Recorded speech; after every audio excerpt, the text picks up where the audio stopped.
बिस्मिल्लाहिर्रहमानिर्रहीम। अस्सलाम वालेकुम नाज़रीन, आप देख रहे हैं द रिपोर्टर्स। मैं हूं बैरिस्टर एहतशाम अमीरुद्दीन। आरिफ हमीद भट्टी और साबिर शाकिर इस प्रोग्राम में मेरा साथ देंगे।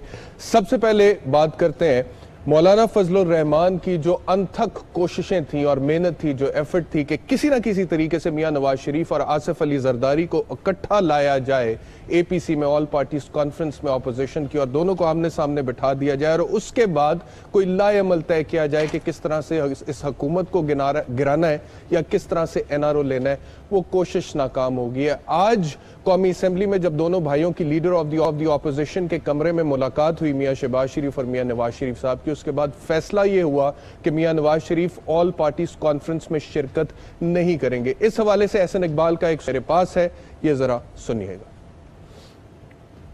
जी, आज मुस्लिम लीग नून की क़यादत का गैर रस्मी इजलास हुआ है, जिसमें हमने सियासी सूरत हाल पे भी बात की है और एपीसी के हवाले से भी बात की है।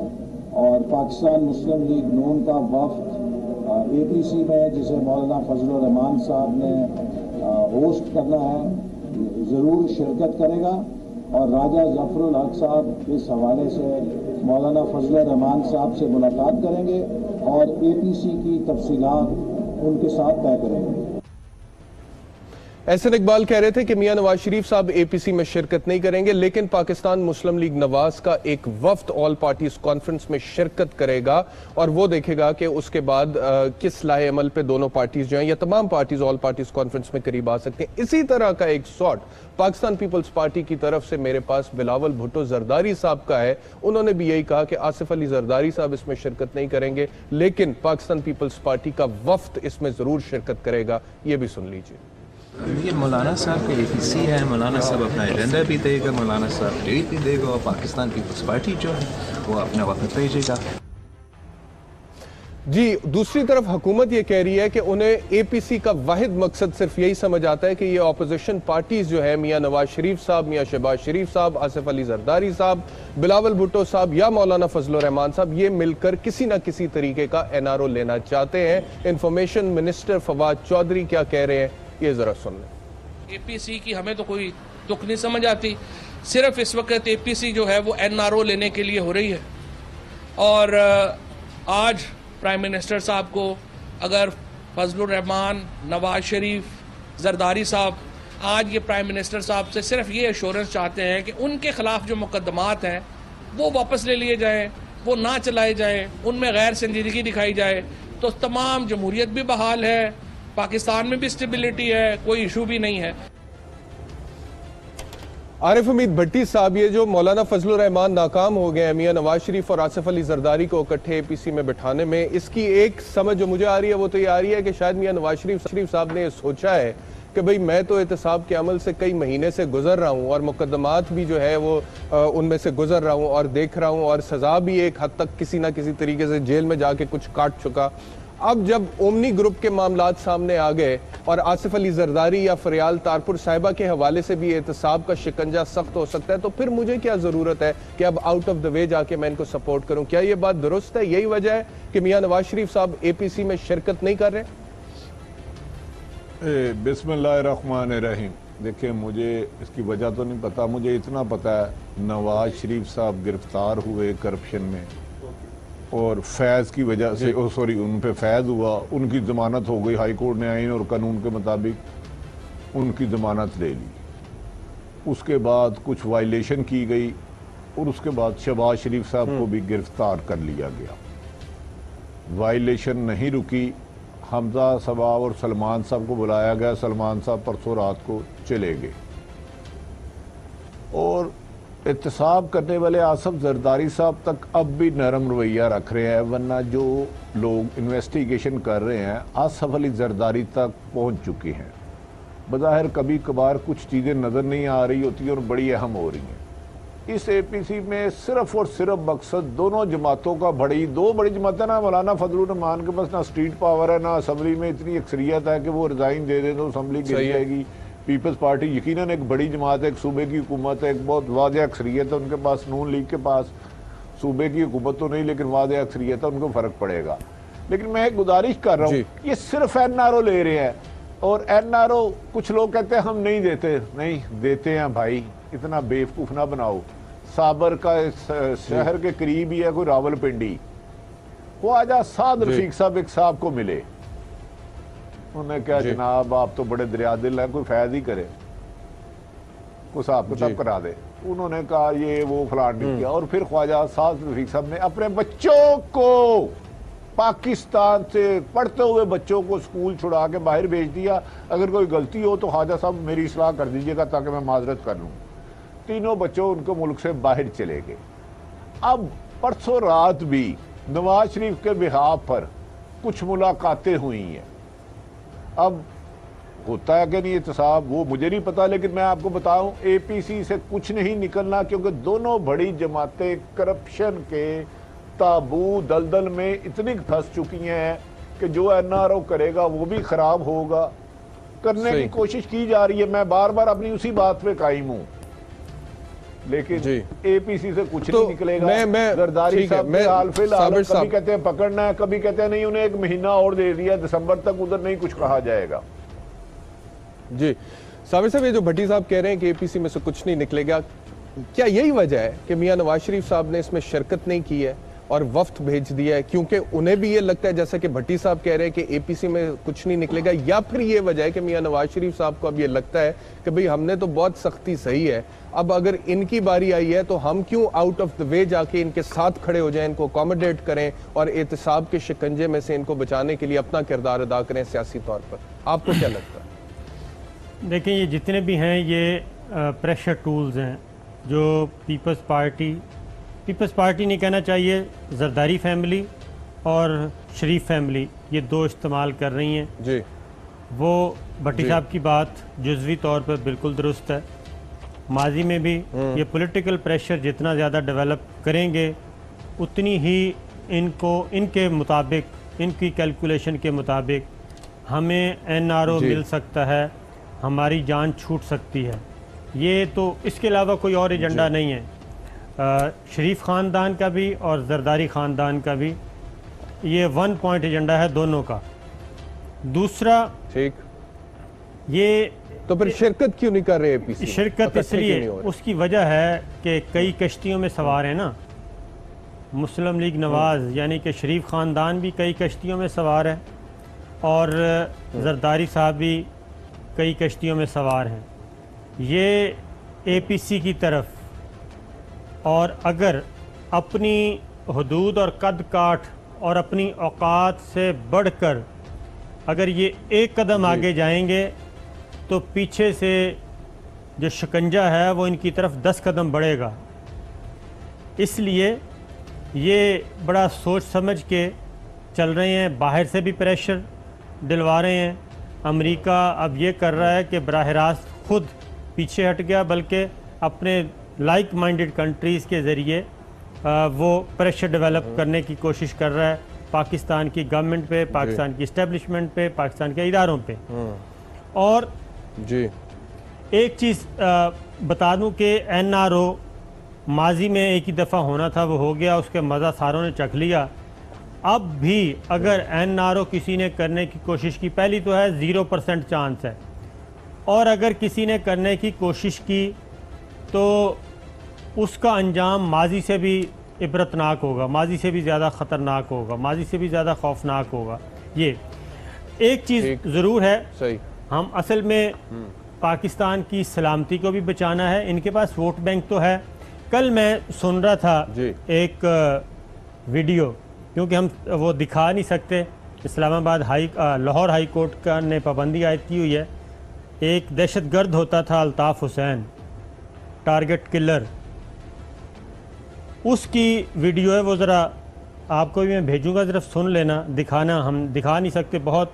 उसमें मुग़ल्लज़ात के अलावा क्या चीज़ थी इम्पॉर्टेंट, वो था कि नवाज़ अल्ताफ़ भाई भाई हैं और नवाज़ शरीफ वही काम कर रहे हैं जो अल्ताफ़ हुसैन का एजेंडा है।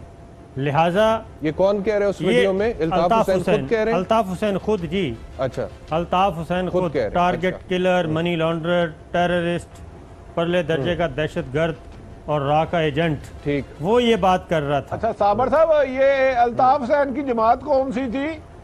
अल्ताफ हुसैन की जमात MQM थी। अब चूँकि मौजूदा जो लीडरशिप है पाकिस्तान की, MQM पाकिस्तान, वो ला ताल्लुक हो चुकी है। और उसमें अल्ताफ हुसैन क्या कहता है, मरियम नवाज़ को मरियम बहन, ये मेरी बहन है, और इसलिए अपने वो कारकुनों को ये कह रहे हैं, अगर उनके कोई कारकुन हैं तो अल्लाह का शुक्र है नहीं है, इलेक्शन हुआ, उनके जितने भी थे वो फारिग हुए, वो उनको कह रहे हैं कि मरियम नवाज़, मरियम बहन का साथ दो और हम इस मुल्क को आज़ाद करवाएंगे। और आखिर में वो फिर गैर आइनी नारे लगाते हैं, एक खिताब कर रहे हैं ठीक है, वो तो ये चीज़ सही, ये चीज़ है। अब आप साथ साथ देखें, अब जरदारी साहब क्या कहते हैं, जरदारी साहब कहते हैं, सिर्फ एक बात कहता चलूं, साबिर साहब एक सेकंड, मैं एक बात कहता चलूं, मैं आप लोगों से शेयर करना चाहता हूं। यकीन करें कि जब अल्ताफ हुसैन की तकरीरें चलती थी ना, और हमारा मीडिया उसको पूरी तकरीर को दिखाता था, और अल्ताफ हुसैन का जो दिल करता था वो बोलता था, और नशे में होते थे अल्ताफ हुसैन साहब और कुछ भी बोल जाते थे, और उनके सामने जो लोग बैठे होते, बड़ी बड़े सेन वॉइसेस होती थी उस वक्त भी MQM के अंदर, लेकिन मैंने उनको इस तरह से कठपुतली बन के, डमी बन के, पपेट बन के अल्ताफ हुसैन के सामने बैठकर उनकी मुगल्लज़ात सुनते हुए देखा है कि मेरी अकल दंग रह जाती थी। तो उनको तो चलो सुनना पड़ता था क्योंकि उनकी मेंबरशिप थी MQM की, मुत्तहिदा कौमी मूवमेंट की, मुझे भी सुनना पड़ता था बतौर पाकिस्तानी जब मैं कोई भी न्यूज़ चैनल लगा लेता था। और इसका क्रेडिट एक दफ़ा फिर भट्टी साहब, साबिर साहब, जैसा कि हम अक्सर अपने प्रोग्राम में रिपोर्टर्स में जिक्र करते हैं,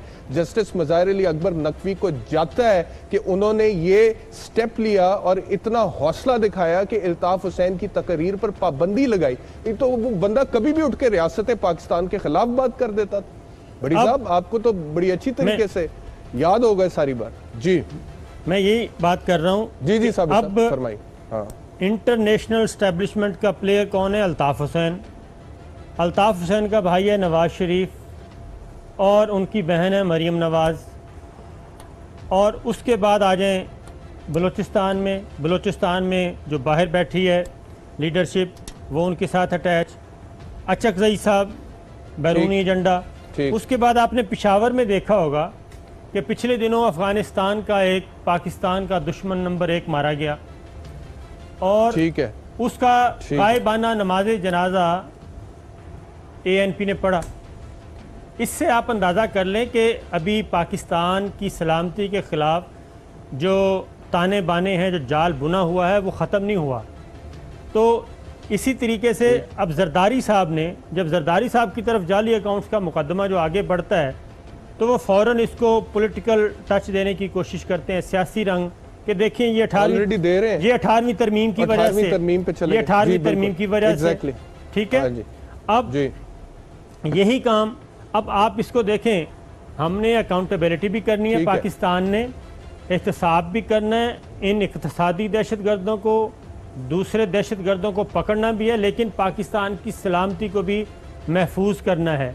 अगर ये सारे, क्योंकि बाहर से ये इमदाद लेते हैं, ये इस वक्त जो जंग हो रही है ना, इधर प्रॉक्सी वार, भट्टी साहब और एहतशाम साहब, ये हो रही है इंटरनेशनल एस्टेब्लिशमेंट वर्सेस पाकिस्तान की एस्टेब्लिशमेंट, पाकिस्तान की मफादात के मुहाफिज सियासी जमातें, जुडिशरी, मिलिट्री एस्टेब्लिशमेंट, ये हो रहा है। जी जी, ठीक है। अच्छा साबिर साहब, एक सेकंड, बड़ी साहब आपकी तरफ आ रहा हूँ, लेकिन उससे पहले आपको एक शॉर्ट सुनवा दूं। मौलाना फजलुर रहमान के हवाले फवाद चौधरी ने एक और बात की, उन्होंने कहा कि दिन में इनको तारे नजर आते हैं और रात में इसराइली तैयारे नजर आते हैं। ये भी सुन लें क्या कह रहे हैं। आजकल मौलाना फजलुर रहमान साहब और उनकी पार्टी को दिन में तारे और रात को इसराइली तैयारे नजर आ रहे हैं। ये चाहे पाकिस्तान बनाने का मौका हो, ये ब्रिटिश राज के साथ खड़े थे। परसों जब कश्मीर में पूरी कौम और कश्मीरी ब्लैक डे मना रहे थे, एक मैसेज मौलाना फजलुर रहमान का मुझे दिखा दीजिए कश्मीर के ऊपर। नवाज शरीफ, उस वक्त की जो मुस्लिम लीग नून की लीडरशिप है, वो और फजलुर रहमान आपस में मिले हुए थे, और ये क्या कर रहे थे? हिंदुस्तान के एजेंडे को आगे बना रहे थे। हमारा और अपोजिशन का झगड़ा सिर्फ एक है, वो कहते हैं NRO, हम कहते हैं नारो। 2-4 अरब तो इन्होंने ऐसे किए हैं जैसे बच्चों में आप चॉकलेट बांटते हैं, इस तरह से इन्होंने बांटे आपस में। ये मुल्क का जो इकोनॉमी का फालूदा बना के ये खा गए हैं सर। हमने सऊदी अरेबिया से पाकिस्तान के बच्चों के लिए भीख मांगी होगी, आपकी तरह आपके बच्चों के अकाउंट भरने के लिए भीख नहीं मांगी। मुल्क की इकोनॉमी का फालूदा बना के ये लोग खा गए हैं। और इसके अलावा एक बड़ी अहम बात जो इस शॉर्ट में मुझे लगी है भट्टी साहब, वो ये है कि उन्होंने कश्मीर के हवाले से जिक्र किया। उन्होंने कहा कि कश्मीर का यौम सियाह था और मौलाना फजलुर रहमान जो कश्मीर कमेटी के चेयरमैन रहे, इतने साल उनकी तरफ से एक मैसेज नहीं आया कश्मीरियों के साथ इजहार यकजहती का। इससे साबित होता है कि अगर आप कुर्सी पर बैठे हुए थे और साल हा साल बैठे हुए थे, उसके बावजूद वो कॉज आपके दिल के करीब नहीं था, क्योंकि अपेरेंटली कुर्सी चले जाने से कॉज खत्म नहीं होता। दिल के करीब जो कॉज होता है ना, आपके पास कुर्सी हो ना हो, आप उसके हवाले से आवाज उठाते हैं। आपके पास तो कोई कुर्सी नहीं है, साबिर साहब के पास भी नहीं है, मेरे पास भी नहीं है, लेकिन हम कश्मीर के हवाले से आवाज उठाते हैं और जब तक जिंदगी है इंशाल्लाह उठाते रहेंगे जब तक कश्मीरियों को इंसाफ नहीं मिलता। दूसरी, एक तो इस पर प्लीज कमेंट कर दें। दूसरा, साबिर साहब ने जो एक बड़ी अहम बात की थी, उन्होंने कहा कि इंटरनेशनल एस्टेब्लिशमेंट का प्लेयर है इल्ताफ हुसैन। हो सकता है, डेफिनेटली होगा, मैं इस बात से इत्तफाक करता हूं, लेकिन मेरा आपसे सवाल यह है कि इल्ताफ हुसैन का अब कोई असर रह गया पाकिस्तान की पॉलिटिक्स में आपके ख्याल में? अगर वो इंटरनेशनल एस्टेब्लिशमेंट के हाथों में खेल रहे, जो कि वो शुरू से ही खेल रहे, उसके बावजूद क्या अब वो उस तरह से स्ट्रिंग्स पुल कर सकते हैं जैसे पहले किसी जमाने में कर सकते थे? भट्टी साहब। अच्छा एहतशाम साहब, नंबर एक तो हुकूमत अपोजिशन में रह के तकरीरें करना, सुल्तान राय की बड़के मारना तो बड़ा फर्क है। मैं पिछले 3 दिन से इत्तेशाद साहब आपकी तवज्जो चाहूंगा, साहिब इल्म लोगों से बातें कर रहा हूँ, बेरुख मैंने कहा यार किसी अदारे मुल्क को सूबे को तबाह करना तो क्या तरीका है? कहता है नाहल आदमी लगा दो उस पर, नाहल। मैं कहा यार मुझे समझ नहीं आ रही, तो करप्ट लोग कहते हैं बस वो तबाह हो जाएगा। तो इसमें तो काफ़ी चीज़ें मैंने कह दी हैं जो आइंदा मुझे डिटेल में जाना पड़ा, जिसके लिए आजकल मुझे बहुत लेग वर्क करना पड़ा है। अब कश्मीर हमारी कल भी शारक थी, आज भी है। उस जिस्म पे गोलियां लगने वाले का दर्द हर पाकिस्तानी महसूस करता, मां स्वाय चंद खानदान जो लुटेरे लूटते रहे हैं इस मुल्क को, जो लुटेरे लूटते रहे हैं इस मुल्क को, यहाँ लूट रहे हैं, और जो उनका साथ दे रहे हैं, जो उन्हें फैज दे रहे हैं, वो सब बराबर के शरीक है। अब आपकी दूसरी बात, अल्ताफ हुसैन, आपने फरमाया जस्टिस मुज़ाहर नकवी साहब को क्रेडिट दिया, मैं माफ़ी चाहूँगा, मैं माफ़ी चाहूँगा, मुझे माफ़ कर दीजिएगा, मैं अदारों से डरता हूँ। अगर रेंजर वहाँ ऑपरेशन ना करती, अगर रेंजर वहाँ ऑपरेशन ना करती, जनरल बिलाल अकबर जसईद, उनके टारगेट किलर ख़त्म ना होते, उनमें मुकाबलों में ना मारे जाते, जिन्होंने हरा से दहशतगर्दी की ट्रेनिंग ली थी, तो कोई माइकल लाल उन पे ये जुडिशरी उस वक्त भी थी पाबंदी नहीं लगा सकता था। दूसरी, आप कह रहे हैं बात खत्म हो गई, कुछ लोग कहते हैं हमारा अल्ताफ हुसैन से तल्लक नहीं है। मैं सबको चैलेंज कर रहा हूं, तुम अपने तीर आजमाओ, हम अपना सब्र आजमाते हैं। अल्ताफ हुसैन को सुबह तकरीर का मौका दो, उसमें पाबंदी उठाओ, और मैं देखता हूं फरूक स्टार मौजूदा जो उनकी क़यादत है सारी वहां जाती है नहीं जाती, जो इमरान खान साहब ने जिनको वजीर बनाया वो वहां जाती है कि नहीं जाती। हक़ाइक़ बड़े खौफनाक है। कराची का अमन करने के लिए ये तो बड़ी खतरनाक बात कर दी आपने भट्टी साहब, ये बहुत खतरनाक बात। आप कह रहे हैं कि अभी भी जो MQM पाकिस्तान है, अगर इल्ताफ हुसैन पर से पाबंदी उठ जाए और अगर इल्ताफ, कह रहा हूं, फिर ये सारे वापस चले जाएंगे, फिर कह रहा हूं, फिर कह रहा हूं, फिर कह रहा हूं, और बाहोश आवाज कह रहा हूं, अल्लाह माफ करे कभी नशा भी नहीं किया। ये तो आप रेंजर को निकाल लें सुबह, उन्हें कहें 3 महीने नहीं काम करना, 3 महीने, और अल्ताफ हुसैन को एक तकरीर की इजाजत दे दें, कल वो मदारे का तकरीर करे, परसों 1 दिन के नोटिस पे।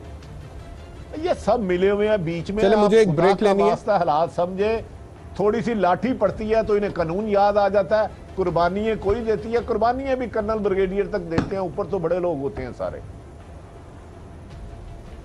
चले मैं एक ब्रेक ले लूं, ब्रेक के बाद मैं वापस आता हूं, तो फिर मैं साबिर साहब से भी इसके ऊपर उनका पॉइंट ऑफ व्यू लूंगा कि क्या भट्टी साहब का ये जो मानना है कि आज भी अगर इल्ताफ हुसैन से पाबंदी उठ जाए तो MQM पाकिस्तान के तमाम लोग, कारकुनान बशमूल लीडरान वापस उनके साथ मिल जाएंगे, ये उससे एग्री करते हैं नहीं करते हैं? ब्रेक के बाद इस पर बात करते हैं। और जर्नैलों के हवाले से भी एक बात जो अभी भट्टी साहब कह रहे थे, ब्रिगेडियर मेजर तक, कर्नल तक कुर्बानियां होती हैं, इस पर भी थोड़ी सी बात करते हैं आफ्टर द ब्रेक।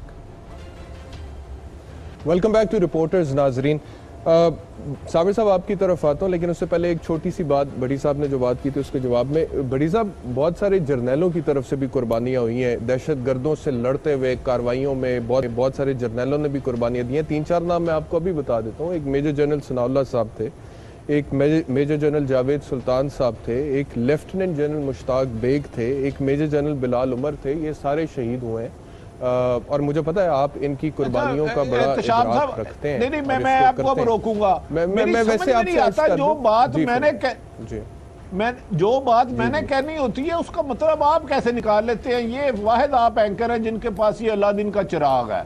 मैंने कब कहा कि जर्नैलों ने कुर्बानी नहीं दी?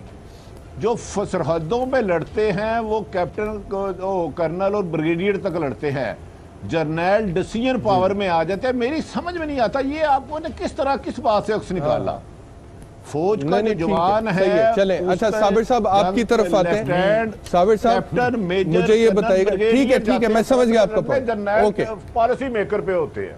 ठीक है, मैं समझ गया आपका पॉइंट, मैं समझ गया। अच्छा साबिर साहब, ये जो भट्टी साहब ने ये कहा कि पाकिस्तान में ये MQM जो है, अभी MQM पाकिस्तान जो है, अगर आज भी अल्ताफ हुसैन से पाबंदी उठा दी जाए और आज भी उनको इजाज़त दे दी जाए पाकिस्तान की सियासत में पार्टिसिपेट करने की और तकरीरों से पाबंदी उठ जाए, तो सारे उनके साथ मिल जाएंगे। आप एग्री करते हैं इससे?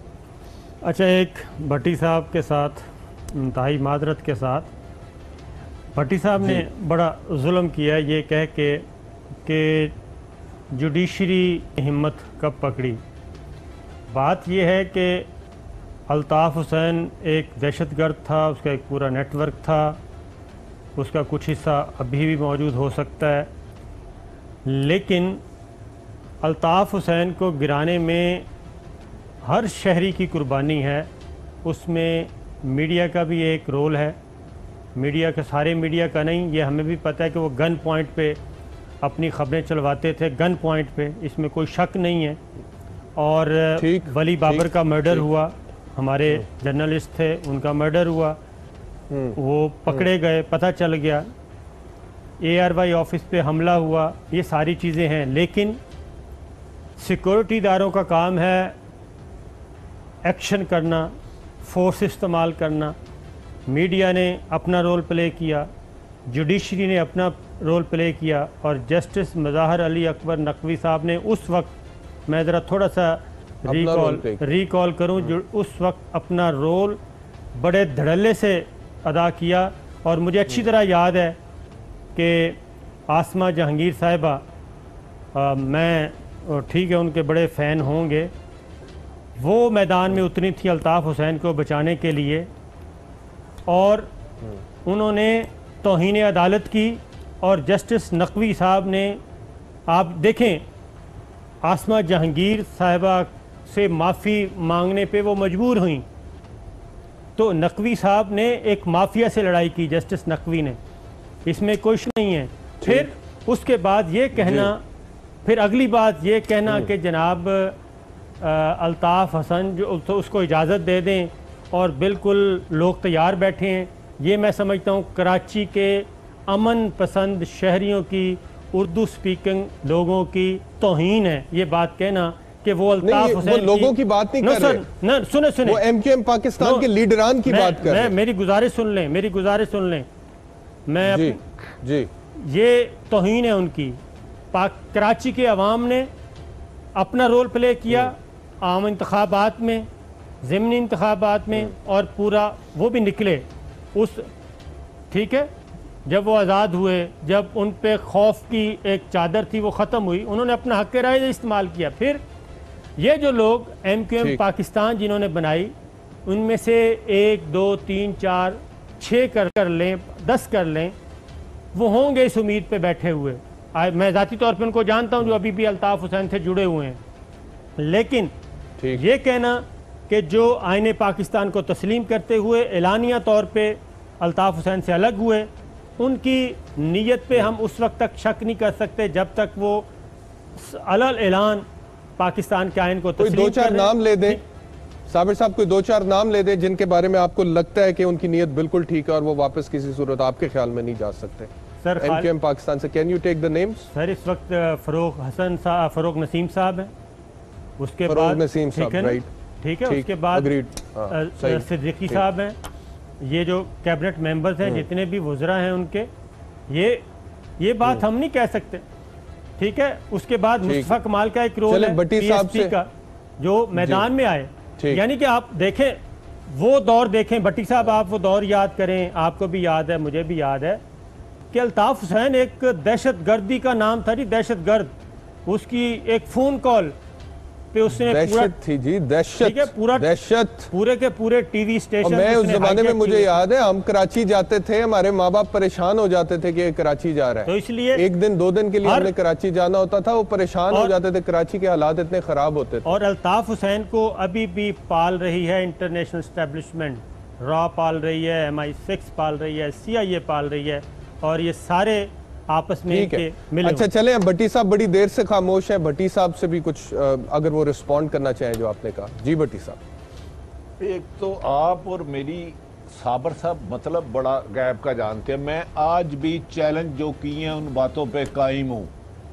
यही नवाज शरीफ, वो जिसको आप गद्दार अल्ताफ हुसैन कह रहे हैं, उनके पास जाते रहे वोट लेने के लिए। अगर इसका रिकॉर्ड किसी के पास, निशान के पास अभी फुटेज नहीं होगी, तो इसमें कौन यही इनकार कर रहा है? जरदारी साहब जाते रहे। कोई इनकारी नहीं। अगर फुटेज हो, मुझे नहीं पता, हो सकता मैं अब नॉर्मल हो गया हूँ आप दो दानिश्वरों के दरमियान में आके। यही इमरान खान ने जलसा किया अल्ताफ हुसैन की इजाजत से। इसी अल्ताफ हुसैन जो दहशतगर्द था, परवेज मुशर्रफ ने उसको प्रमोट किया, उसकी हर बात मानी। आज तो बड़े बड़े साफी, मैं तो बुज़दिल आदमी हूं ना, बिल में छुप जाता हूं, चूहा हूं। जब इसने 2000 ऑपरेशन किया, नसीरुल्लाह बाबर के बंदे मारे, मैंने उस वक्त कॉलम लिखे हुए हैं, और उस वक्त भी उनकी दहशतगर्दी की थ्रेड्स मैंने मुझे ली हुई हैं। आज बड़े बड़े बहादुर, ये बहादुर खान जफर हर घर में पैदा हो गया है। भट्टी साहब उससे तो कोई इनकार नहीं कर रहा। कितनी देर किसी को दिखाता रहा, मैं उसको भी बताता हूँ। ये मीडिया कितनी देर दिखाता रहा, जब तक नवाब अल्ताफ हुसैन की मर्जी नहीं होती थी ना, वो उसको खत्म नहीं किया जाता था। यार ये तो इस बात से तो हम इत्तेफाक कर रहे हैं भट्टी साहब, लेकिन बात ये हो रही थी कि आप जो कह रहे थे ना कि ये सारे अभी भी अल्ताफ हुसैन के साथ चले जाएंगे। नहीं नहीं, आप जरूर दें। आपसे वो जो बात हो रही थी ना, साबिर साहब ने उसका जवाब ये दिया है कि आपने कहा था ना कि आज भी अगर अल्ताफ हुसैन को इजाजत दे दी जाए पाकिस्तान में आके सियासत करने की, तो ये सारे वापस चले जाएंगे, MQM पाकिस्तान वाले। तो फिर तो उसके ऊपर मैं आपसे मांग रहा था। फिर तो BJP को भी इजाजत दे देनी चाहिए पाकिस्तान में इलेक्शन लड़ने की, वो भी आ जाएंगे फिर। बिल्कुल, मेरी तो अब नहीं, वो एक अलग डिबेट है, कोई नहीं इजाजत दे रहा, इजाजत कोई नहीं दे रहा। वो बंदी उसकी बात नहीं कर रहे। नकवी साहब के पास, अब मुझे बात कर लेने देना अगर आप हुक्म करें। मुजाहिर नकवी साहब के पास पीपर नवाज शरीफ के बारे में भी लोग कहते हैं उन्होंने सिक्योरिटी ब्रीच की, वो जो डॉन लीग थी, इन्हीं के पास केस किया था, उन पर पाबंदी लगाए, उस पर तो नहीं लगी। कौन सा? तो मेरिट होना चाहिए, ये मेरी राय है। लेकिन अदलिया हमेशा आइन और कानून के मुताबिक फैसला करते हैं, इसलिए हम हमेशा अदालतों का एहतराम करते हैं। मीडिया को भी सहारा जस्टिस नकवी साहब ने दिया था ना, कि इनको दिखाने पे पाबंदी आयद करके। ठीक है, आसमा जहांगीर, तो किसकी हिम्मत थी अल्ताफ हुसैन की तकरीर को रोकने की? साबिर साहब किसकी हिम्मत थी? आसमा जहांगीर, जिसको एक खास तबका उसको हीरो तस्वर करता है, उनको किसने चैलेंज किया था? जस्टिस नकवी साहब ने किया था। कौन सी जुडिशरी है और जो उनको चैलेंज कर सकी अब तक? सारे इंसानी हकूक के लंबरदार आ गए थे 2 नंबर। लेकिन ठीक है, लेकिन बहरहाल इस चीज का क्रेडिट को आसमा जमीन से इतराज होगा। आज भी ऑनरेबल जज साहबान, वकला साहबान कहते हैं कि आसमा हमारी बहन है, हमारी उस्ताद है। एक एक्टर उनको मानता है, एक नहीं मानता, इख्तिलाफ राय होनी चाहिए। मेरे ख्याल में अगर MQM को नुकसान पहुंचाया तो APS में जब दहशतगर्दी की गई, पाक फौज ने फैसला किया, अदरवाइज तो नवाज शरीफ की हुकूमत थी, फिर क्रेडिट तो उनको होना चाहिए। एडमिनिस्ट्रेटर पाकिस्तान का चीफ एग्जीक्यूटिव तो वज़ीर आज़म होता है कानून के मुताबिक। नहीं भट्टी साहब, उसका क्रेडिट उनको जाता है जिन्होंने ज़र्ब अज़ब लॉन्च किया था। ज़र्ब अज़ब जिन्होंने लॉन्च किया और उसके बाद ये बात मैं मानता हूँ, ये मैं तस्लीम करता हूँ। जी बिल्कुल ठीक है। अच्छा, अब अगली स्टोरी की तरफ चलते हैं जी। हाँ है, सही कह रहे हैं आप। लेकिन साबिर साहब का पॉइंट ऑफ व्यू मेरे ख्याल में इसके ऊपर यह है कि ये MQM की अब एक नई शक्ल है। MQM पाकिस्तान ये नज़रियाती तौर पर अब ये जमात ही मुख्तलिफ है और उसके जो हेड थे MQM लंदन के इल्ताफ हुसैन साहब, उनकी लीडरशिप के अंडर ये जमात ही और थी, इसका नजरिया ही और था, इसके काम ही और थे और अमनो अमा की सूरत हाल ही शहर की और थी। वो सारे मुख्तलिफ हो गया। वो सारे गद्दार बैठे हैं ना जी लंदन में, कोई लंदन में बैठा है, कोई अमेरिका में छुपा हुआ है, कोई कनाडा में छुपा हुआ है, कोई साउथ अफ्रीका में छुपा हुआ है। वो सारे हैं जो आईने पाकिस्तान को चैलेंज करते हैं, जो पाकिस्तान की सलामती को चैलेंज करते हैं। ऐसा उन लोगों को क्रेडिट देना चाहिए जो अलग ऐलान कहते हैं कि हमारा अल्ताफ हुसैन से कोई ताल्लुक नहीं है, वो एक टेररिस्ट है, वो दहशतगर्द है। सही है, ठीक है। अच्छा, अगली स्टोरी की तरफ चलते हैं भट्टी साहब और साबिर साहब। ये एक अच्छा ब्रेक का मुझे कहा जा रहा है, एक शॉट है फवाद चौधरी साहब का, ये जो IG वाला मामला हुआ था IG इस्लामाबाद का, ये शॉट आपको दिखाते हैं और उसके बाद इसके फ़ौरन बाद हम ब्रेक पर चले जाते हैं कि इसमें फवाद चौधरी साहब क्या कह रहे हैं IG इस्लामाबाद वाले इशू के हवाले से। मसला ये है कि किस तरह से IG ये कर सकते हैं कि वो फेडरल मिनिस्टर जो है उसका फ़ोन अटेंड ना करें और वापस फ़ोन करने की जहमत ना करें। IG chief secretary, chief executive नहीं है, वो प्राइम मिनिस्टर और चीफ मिनिस्टर को जवाबदेह हैं और प्राइम मिनिस्टर और चीफ मिनिस्टर असम्बली के जरिए अवाम को जवाब दें। ब्यूरोक्रेट्स के जरिए ही हुकूमत चलानी है तो फिर इलेक्शन नहीं करवाते। अगर प्राइम मिनिस्टर जो है वो IG को भी सस्पेंड नहीं कर सकता और लेजिटिमेट शिकायत के ऊपर, तो फिर प्राइम मिनिस्टर फिर इलेक्शन कराने का क्या फायदा है? जी, फवाद चौधरी साहब कह रहे हैं कि अगर हम सस्पेंड, एक प्राइम मिनिस्टर IG को सस्पेंड भी नहीं कर सकता तो फिर फायदा ही कोई नहीं है, फिर एरिस्टोक्रेसी ले आते हैं और ब्यूरोक्रेसी के थ्रू मुल्क चलाते हैं। इस पर बात करेंगे after the break. Welcome back to reporters. नाजरीन, मैंने ब्रेक पर जाने से पहले आपको फवाद चौधरी साहब का एक शॉट सुनवाया था जिसमें वो कह रहे थे कि कैसे हो सकता है कि IG वफाकी वजीर का फ़ोन ना उठाएं और IG जो है उन्होंने काम करना होता है under the chief minister and the prime minister. अगर प्राइम मिनिस्टर के पास इतना इख्तियार भी नहीं है तो IG को मुअत्तल कर सकें तो फिर हुकूमत जो है वो ब्यूरोक्रेट्स के थ्रू ही चलवा लेते हैं और ये तो एरिस्टोक्रेसी होगी, क्योंकि किसी भी हुकूमत में, डेमोक्रेसी में ब्यूरोक्रेसी जो है वो अवामी नुमाइंदों के अंडर काम करती है। अब किस हद तक ये जनरली, तो I agree with the statement Bhatti साहब, जनरली आप हंसे नहीं, मेरी बात पूरी सुन लें भट्टी साहब, जनरली मैं इत्तफाक करता हूँ इस स्टेटमेंट के साथ, लेकिन हाँ इस सिचुएशन को उस केस से जोड़ना जो आजम सवाती साहब का है और उसके अंदर जिस तरह से वो हुआ उस पर मुझे इख्तलाफ है, लेकिन आप क्या कहेंगे इसके हवाले से बताइए। अच्छा, मेरी इजाज़त है, फवाद चौधरी साहब की तरफ आ जाता हूँ। उन्होंने कहा सियासतदानों के हुक्म पे चलती है। कायदे आज़म ने गलत कहा होगा कि ब्यूरोक्रेसी को चाहिए सियासतदानों का गलत हुक्म ना माने, आइन और कानून के मुताबिक फैसला किया करे। बहरहाल कायदे आज़म ने कहा था वो अब इस दुनिया में नहीं रहे, अल्लाह उनके दर्जात बुलंद करे। फिर तो आफ्ताब चीमा एक जेन्युइन अफसर, दलेर अफसर, जिसने इस्लामाबाद में गोलियां नहीं चलाई थी उस वक्त के प्राइम मिनिस्टर और इंटीरियर मिनिस्टर चौधरी निसार के कहने पे, इसका मतलब है नवाज शरीफ ने उनको सही बरतरफ किया। मोहम्मद अली नेकोकार ने गोलियां नहीं चलाई थी कि मैं बेगुनाह लोगों पे, उसने वजीर आला का हुक्म ने, वजीर आजम का हुक्म नहीं माना था, उसने इंटीरियर मिनिस्टर को, उन्होंने सबने जुर्म किया था। यार ये तो बहुत सारे काबिल वाजिबुल कत्ल है। इसीलिए इस हुकूमत ने ठीक किया है कि नासिर दुरानी को, जिसे शहबाज शरीफ ने पब्लिक सर्विस कमीशन में लगाया, पहले टास्क फोर्स का चेयरमैन लगा दिया, फिर जिसने मेट्रो बस में शहबाज शरीफ को बेगुनाह किया, आग में बंद किया, जो था उसको CCP लाहौर लगा दिया। और नवाज इमरान खान की बहुत मेहरबानी है, मैं तो आज फवाद चौधरी की सियासत का कायल हो गया हूं कि आज वो बाहर गए हैं, वरना जब वो आपको याद होगा एहतशाम धरने के दौरान इस्लामाबाद गए थे लाहौर से, तो इस गुजरांवाला में उन्हें गंदे अंडे मारे गए थे, लाठी चार्ज किया गया था, उन पर कातलाना हमला किया गया था। उस अफसर को, वकास को, क्या मुझे नाम भूल गया, उसे DIG ऑपरेशन लगाया है। फिर तो ठीक करते रहे यार ये पॉलिटिशियन, बेचारे ब्यूरोक्रेट्स। वजीर आला कहता गोली मार दो, गोली मार दो, वजीर आला ने कहा इसको बेहोश कर दो, इसको अरेस्ट कर दो, इस पे पर्चा दे दो। फिर तो वाकई अफसरों को आइन और कानून के मुताबिक नहीं चलना चाहिए। जुल्फकार हमीद साहब, मैं आपको सलाम करता हूँ, आपने शहबाज शरीफ से वफादारी की, कानून को नहीं फॉलो किया। जो DIG ऑपरेशन लाहौर आए हैं, आपने इमरान खान पर उस वक्त अंडे मरवाए, उन बंदों ने जिन्होंने अंडे मारे उनको VVIP प्रोटोकॉल दिलवाया आपने थाने में, आपने ठीक किया। अब आपने मौजूदा हुक्मरानों को खुश किया तो इनके मुताबिक आपने अपनी पोस्टिंग ले ली। मेरा ख्याल है आइन और कानून में ब्यूरोक्रेसी को फॉलो नहीं करना चाहिए। फवाद चौधरी सब ठीक फरमा रहे थे। जी साबिर साहब। अच्छा, बात यह है कि बात हो रही है IG इस्लामाबाद की, क्या आजम सवाती साहब ने फ़ोन करके आईजी इस्लामाबाद को कोई मॉडल टाउन था, उसकी कोई गोली चलाने का कहा था, या आफ्ताब चीमा साहब की तरह गोली का ऑर्डर दिया था, या नेकोकार साहब की तरह का गोली का ऑर्डर दिया था, या रेस्क्यू का ऑर्डर दिया था। देखें, अगर हम एक तरफ़ा तौर पे अगर ये कर लें ना कि एक ग्रेड 20 का ऑफिसर जो है वो कहे कि मैं हुकूमत से अबव हूँ, वो हुकूमत से हरगिज़ अबव नहीं है। आइन और कानून के तहत उसने हुक्म मानना है। अगर तो एक साइड पे रखते हैं, अगर तो इन वज़रा ने कोई गैर आइनी गैर कानूनी हुक्म दिया हो या कोई उनको कह रहे हो, फिर तो ठीक है।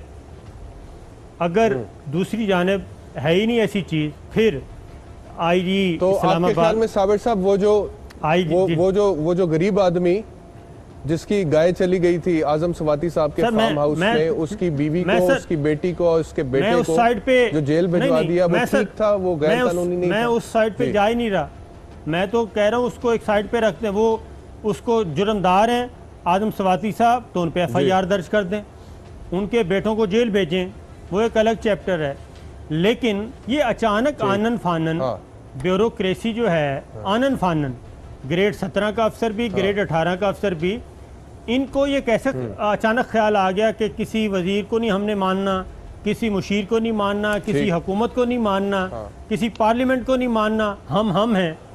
तो ये जो रवैया है ना, ठीक है, आपकी बात आप बिल्कुल ठीक कह रहे हैं, मैं आपसे मुत्तफिक हूं। लेकिन एक और सवाल है मेरा यहाँ पे आपसे। आप फवाद चौधरी साहब ने आज जो प्रेस कॉन्फ्रेंस की है ना, साफियों से बात करते, उन्होंने कहा कि ये आईजी साहब जो हैं, इनकी बहुत सारी शिकायतें पहले वो अफरीदी साहब भी कर चुके हैं, ठीक है, और वो कह चुके हैं कि इसके अलावा भी बच्चों के कॉलेजेस में आइस और नशा, उस हवाले से ये आईजी साहब रिस्पॉन्सिव नहीं थे। एक दो और बातें की। मेरा सवाल ये है साबिर साहब कि अगर ये रिस्पॉन्सिव नहीं थे और आइस वाला वो जो नशे वाली बात उन्होंने की कि बच्चों के स्कूलों में हो रहा है और अफरीदी साहब के कहने के बावजूद आईजी साहब ताउन नहीं कर रहे थे, तो उस टाइम पर ये एक्शन क्यों नहीं लिया गया? ये एक्शन तब क्यों लिया गया कि जब वफाकी वजीर को रिस्पॉन्स नहीं दिया इस आईजी इस्लामाबाद ने? यहाँ से मैं अर्ज कर दूं 1 मिनट का, अगर आप इजाजत दें। जी फरमाइए भट्टी साहब। एहतशाम साहब, क्योंकि वो गरीब के बच्चे थे, वो लावारसों के बच्चे थे, उनकी वजीर आज़म तक रसाई नहीं थी, वो नशे पे लग रहे थे, कोई बात नहीं, आम शहरी के बच्चे थे, मरते हैं मरने के कीड़े मकोड़े हैं। उन्होंने एक वजीर के घर में भैंस क्यों भेजी? भैंस का तो बहुत बड़ा जुर्म है, भैंस से तो हम मुल्क चला रहे हैं भैंसे बेच के। तो मेरा ख्याल है वजीर का टेलीफोन ना सुनना नाकाबिले माफ़ी है। कायदे आज़म ने गलत कहा था कि ब्यूरोक्रेसी को चाहिए सियासतदानों को गलत बातें ना माने, आइन और कानून को फॉलो करें। तो अच्छी बात है, रवायात अच्छी बन रही हैं और इंशाल्लाह ताला आइंदा मजीद बेहतर रवायात आएंगी। ठीक है, मैं साबिर साहब से इसका रिस्पांस चाहता हूं क्योंकि साबिर साहब कुछ कहना चाह रहे थे। और साथ ही साथ एक और चीज, साबिर साहब, सीएम केपीके ने एक सर्कुलर जारी किया जिसमें उन्होंने बैन कर दिया है कि लड़कियों के स्कूलों में किसी भी फेस्टिवल में की तकरीब में जो मर्द हजरात हैं वो बतौर गेस्ट इनवाइट नहीं किए जाएंगे। बाकायदा तौर पर एक सर्कुलर इशू है और बैन किया है उन्होंने बाकायदा तौर पर। तो इसके बारे में भी मुझे बता दें कि आप क्या कमेंट करना चाहेंगे। और दूसरा जो पहली बात हो रही है आजम सवाती साहब के हवाले से।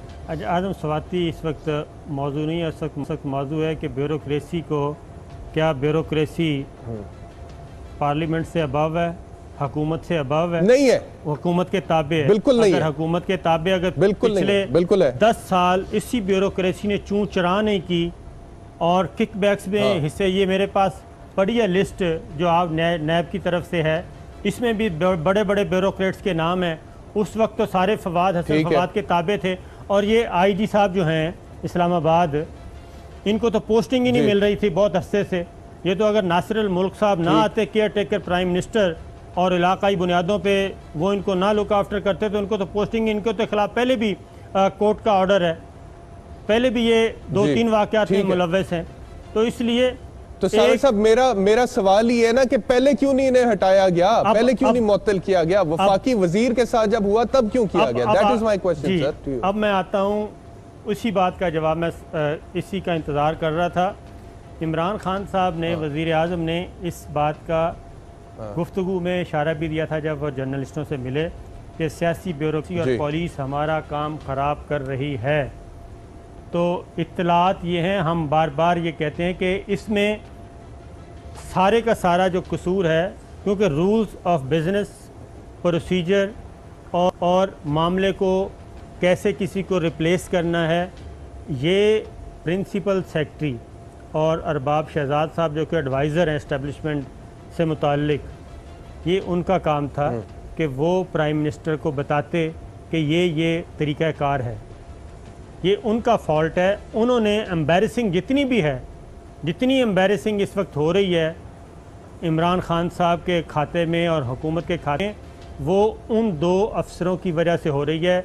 अगर वो सही तौर पे गाइड करते, रूल्स ऑफ बिजनेस को फॉलो करते, इनका ट्रांसफ़र करते, तो ये काम ना होता। ठीक है, ये तो बात होगी उस वकूए की कि जिसमें चीफ जस्टिस ने कहा कि उजलत में इनको जो है वो ट्रांसफर किया गया, उजलत में। मेरा सवाल ये था साबिर साहब, मैं फिर उस पर आ रहा हूं कि आइस एक नशा जो होता है वो उन्होंने कहा अफरीदी साहब ने कि बच्चों के स्कूलों में कॉलेजेस में खुलेआम इस्तेमाल हो रहा है, और मैंने इस आईजी इस्लामाबाद को कहा कि इसके ऊपर एक्शन लिया जाए, लेकिन आईजी की तरफ से ताउन नहीं हो रहा था। तो और भी 1-2 मिसालें दी फवाद चौधरी साहब ने। My only question to you again is, and Bhatti साहब भी दोबारा रिस्पॉन्ड करना चाहे, कि उस टाइम पर इस आईजी के खिलाफ एक्शन क्यों नहीं लिया गया? मैं यही तो बता रहा हूँ कि एहतशाम, आपने इतनी खूबसूरत बात कर दी है कि जब गरीब पे नशा बांटा जा रहा था उस वक्त कानून हरकत में नहीं आया। इसका मतलब है इस मुल्क में जुर्म यह है कि वजीर का फोन नहीं सुनेगा तो आई चले जाएगा, गरीब का आदमी नशे पे लग जाए और गलियों में गिड़गड़ा के नशे से मर जाए तो कोई बुराई नहीं है। और एक और बात, अब चीफ जस्टिस ऑफ पाकिस्तान से बेहतर मैंने तो नहीं कोई जज साहब देखे। उन्होंने कहा 20 लोग भेजे जो इन्होंने जिनके बैरून ममालिक है, उनमें से आधे लोग वो भेज दिए गए जिन्होंने FPR में क्लियर किया था, खरबपतियों को बचा लिया गया। एक छोटी सी बात, ब्यूरोक्रेसी इसी हुकूमत के मुतहत है। तो मैंने आखिरी बात सिर्फ सुना है कि अफसरान आइन और कानून के ताबे बात करते हैं, हुक्मरानों की ख्वाहिशात के गुलाम नहीं होते। 30 सेकंड में एक बात करूंगा। जस्टिस नकवी साहब के पास नवाज शरीफ का केस भी है, नोटिस इशू हो चुके हैं, अलमेडा का भी है, कल पूरा प्रोग्राम, और उन पे शायद खाकान अब्बासी साहब को भी नोटिस हो चुके हैं। उसके अलावा यही शायद जस्टिस नकवी थे जिन्होंने मॉडल टाउन रिपोर्ट को ओपन करने के बारे में फैसला दिया। जी बिल्कुल, ठीक है 20 सेकंड्स रह गए। जाते जाते वो एक चीज़ जो मैंने आप दोनों की खिदमत में अर्ज किया था कि CM KPK की तरफ से जो सर्कुलर इशू हुआ है उस पर भी कल बात कर लेंगे, और जस्टिस नकवी के हवाले से भी कल बात कर लेंगे, और भी टॉप स्टोरीज के साथ कल आपकी खिदमत में दोबारा हाजिर होंगे। अपना बहुत ख्याल रखिएगा, आपसे दोबारा मुलाकात इंशाल्लाह होती है बशर्ते ज़िंदगी और सेहत। अल्लाह हाफ़िज़। $1 डील खेलो और जीतो 100 गाड़ियां इस रमजान जीतो पाकिस्तान में। आप सोच रहे होंगे कि $1 यानी 100 रुपए में कैसे मिलेगी आपको गाड़ी, तो उसका तरीका निहायत ही आसान है। सबसे पहले ARY सहूलत वॉलेट या जीतो पाकिस्तान की एप्लीकेशंस को अपने फोन में डाउनलोड करें और फिर $1 डील में खुद को रजिस्टर करें।